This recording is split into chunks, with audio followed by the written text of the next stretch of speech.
Hello everyone and welcome to Rennie and Matt Gaming, and today we are going to be giving you some of the good religious Call of Duty content. If you enjoy our video, please remember to like and subscribe, because if you don't, nature will punish you, humanity will punish you, supernatural beings will punish you, space will punish you. We decided just to make sure we'll nuke your house from orbit, so there's no chance you can run away. Everyone will know you will die. It's a small price to pay. well, thank you Rennie for reminding our audience what happens if you don't like and subscribe. And today we are going to be talking about strict skill-based matchmaking, what exactly it is, how it works, and how it's worked in Call of Duty Modern Warfare, and it's present in Call of Duty Cold War, how it works in Call of Duty Cold War, why it's bad, and why it's in the game. So that's basically what we're going to be talking about for today. Well, let's get right into it. You are gay. I smile. I laugh. I'm heterosexual. Why are you gay?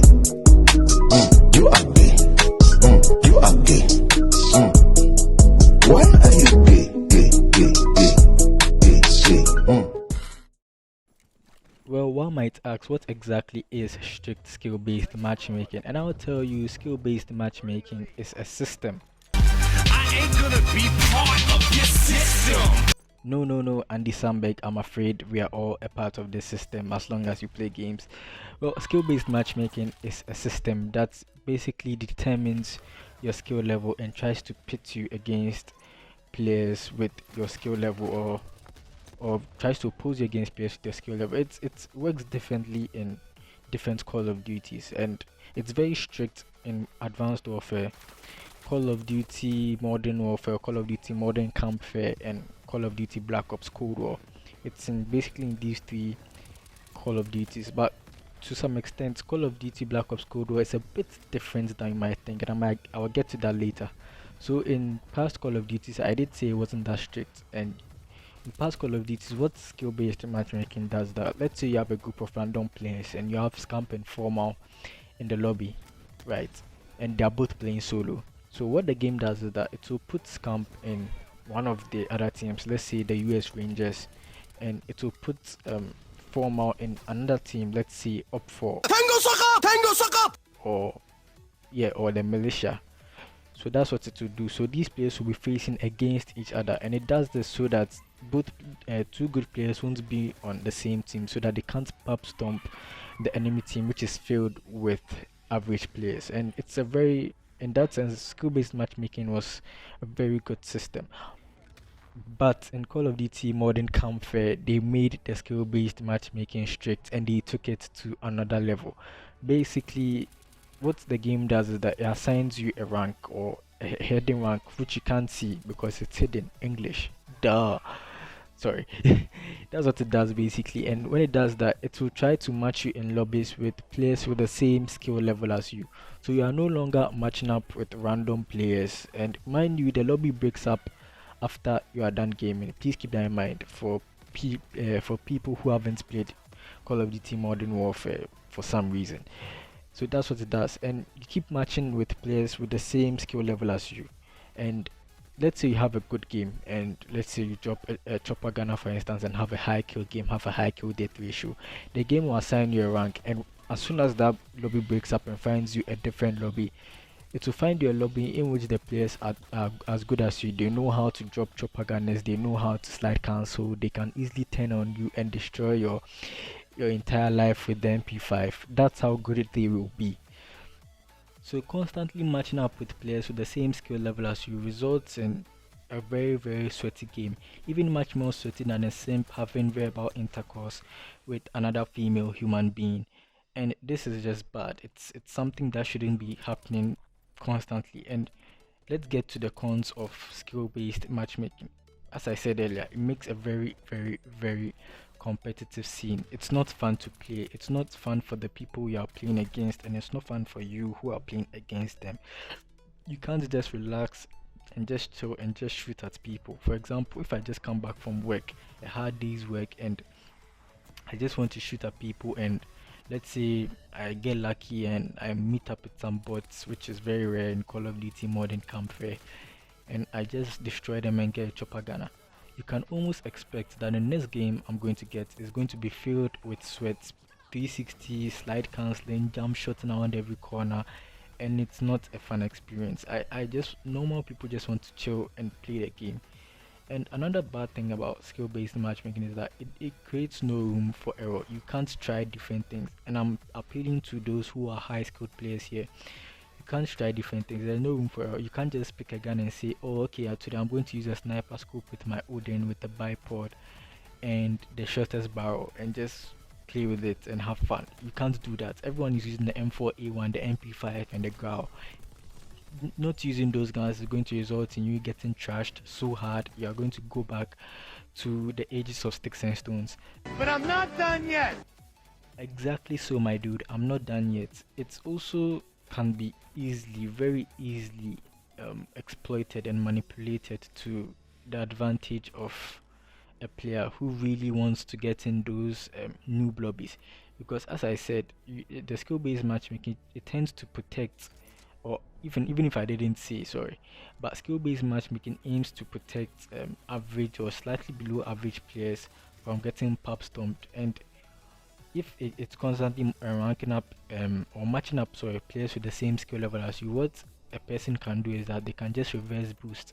And reverse boosting is a term used when you constantly kill yourself intentionally or play horribly intentionally in order to get into those lobbies which are filled with the bot players. So when the person does that, he can easily just go into the bot lobbies, people with no skill, and absolutely destroy them, thanks to the system which is skill-based matchmaking.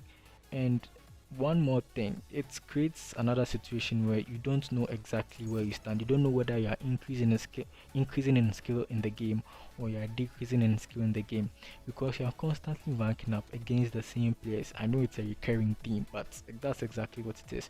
You're constantly matching up against the same players.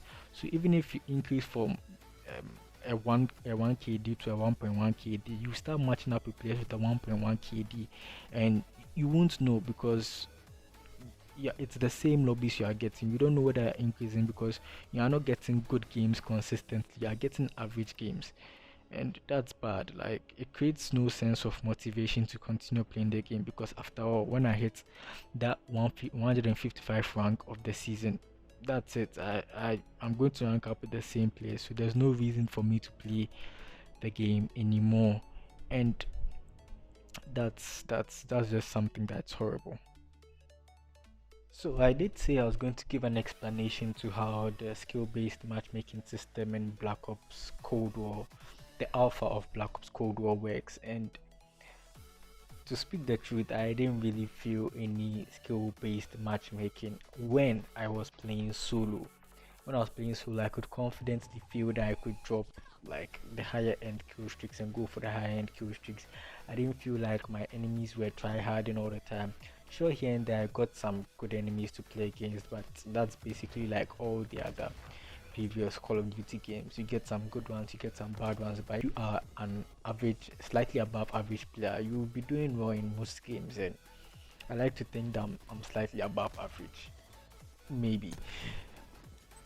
So it was all well and good when I was playing solo, but when I entered a party with my friends and we all decided to play the Cold War Alpha, I realized my games were getting relatively harder. We are playing against a lot more sweats, and still not the level of Modern Warfare. Modern Warfare is crazy, that bitch crazy.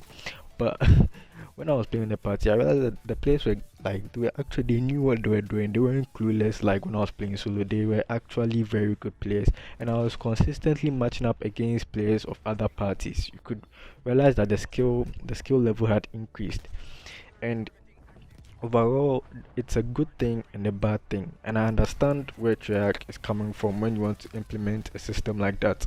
For example, back to the basics. When an average player comes back from home and he wants to chill and play Black Ops Cold War with his friends, he just wants to shoot at people in the game. He doesn't want to be playing against some 5-man or 6-man party which is going to absolutely destroy him and drop like 7 chopper gunners on him at once.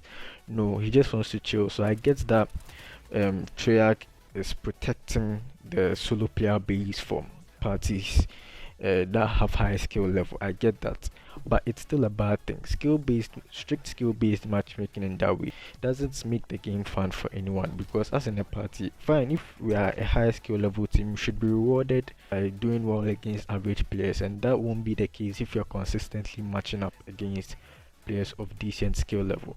And so one might ask, what is the solution to this? It's simple. We can't remove skill-based matchmaking from gaming, especially Call of Duty, because it is very necessary. As I've said, it was the game previously before Call of Duty Modern Warfare. It was just that in the recent Call of Duty, they've become relatively more strict. So what we just do is, or what Treyarch should do is that they should just create a ranked playlist, and that way, if you want to go and set your balls off like you're in a sauna with Joseph Stalin, that's your issue. You can just go into the ranked playlist and go and sweat all you want. But if you want to just chill and play the game, you should just have a normal playlist, like your normal 6v6 with normal game modes where you meet average people. The skill-based matchmaking is supposed to be like as it was before, from Call of Duty 4 to about, I think, Call of Duty Ghost or Call of Duty Black Ops 3. I think it was Advanced Warfare that implemented a high skill level into the game. So it should just be like that, and you should just enjoy the game with your friends and just chill in the game, because as it stands now, if you're a high skill player, you're not going to be rewarded for your efforts. So that's basically about it. And yeah, so kindly let us know your thoughts on skill-based matchmaking and strict skill-based matchmaking down below. Suggestions, solutions, anything, they're all welcome in this religious and moral environment. And that great awesome gameplay you are seeing in the background was made by my man Operator99. The link to his YouTube channel will be in the description. And if you enjoy the gameplay and you want to hear more from him, he even has a sexier voice than mine. Oh, you touch my tra-la-la. My ding-ding-dong. So you can go check him out. Although the FBI will get you on their watch list, but he's an overall great guy. You should enjoy his gameplay. And basically that's the end of the video. May the memes be with you and have a good day. 金钱看齐，墙上写着“秦香莲的32岁了，装个当朝；驸马郎的齐君王啊，满皇上的会2岁了，装个当朝。金钱看齐，墙上写着“秦香莲的32岁了，装个当朝；驸马郎的齐君王啊，满皇上的会2岁了，装个当朝。金钱看齐，墙上写着“秦香莲的32岁了，装个当朝；驸马郎的齐君王啊，满皇上的会2岁了，装。